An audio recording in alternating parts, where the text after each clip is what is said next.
yeah. Yeah.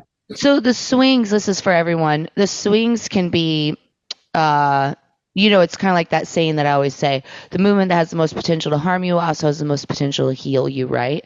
But we kind of walk those fine lines in here. A kettlebell swing, even a 15-pound, like that's still a very light kettlebell, to tell you the truth, right? So 15 is not a heavy kettlebell.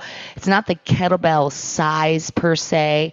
It's more of the kettlebell swing. So I think that's what we'll do today. We'll break down the swing. And Amy, I just want to show you something that I observed while you were talking to me when I was asking those questions. Yeah. Just really quick, 2 things I want everyone to be focused on, especially if you have any type of, if you know that your sacrum is moving, and it shouldn't be. This should be stable. It should only be moving. It should not be twisting, okay? When it twists, it can send pain down in these areas. How does the sacrum twist?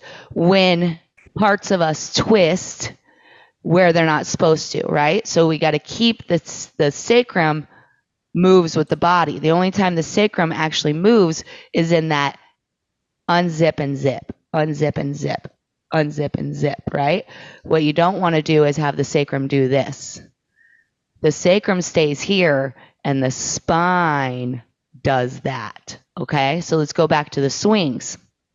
Yes, unzip, zip, but here. So Amy, when I was asking you, where'd you feel it?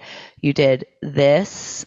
So that's an over tuck. It's a pushing the hips forward, shortening the lower back, shortening the belly. And then you take it into this big tuck, and then all of a sudden you have to swing the hips back, and you got this big, like here. So when we do kettlebell swings, just practice this with me, everyone. Take your feet underneath your hips, bend your knees slightly.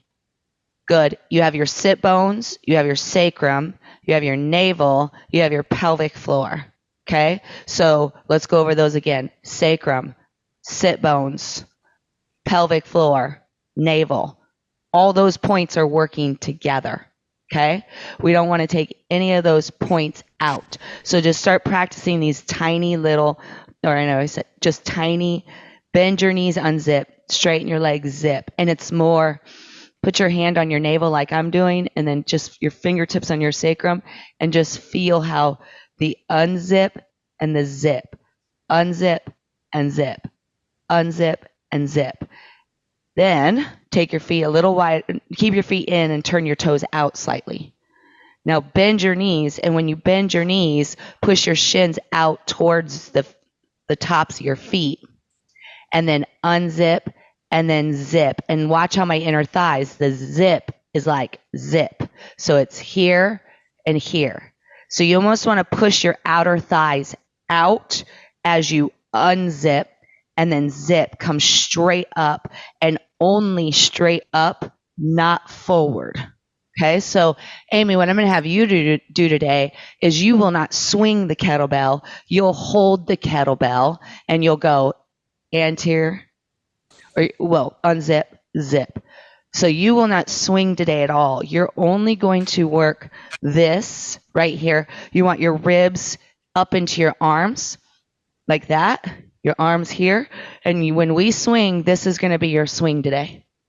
This will be your swing. And anybody else that needs this for a while, this should be, until this does not create any pain, and until we teach the body to not do this, right? I'm over exaggerating, Amy. I don't think you're actually doing this big of a movement, but I do think that your hips are going forward and your shoulders are moving back, and you're creating this line.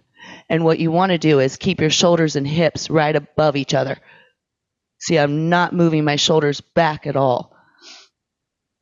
So let's try that, and let's take the swing out of yours today, Aim, and let's see if we can make that work, okay?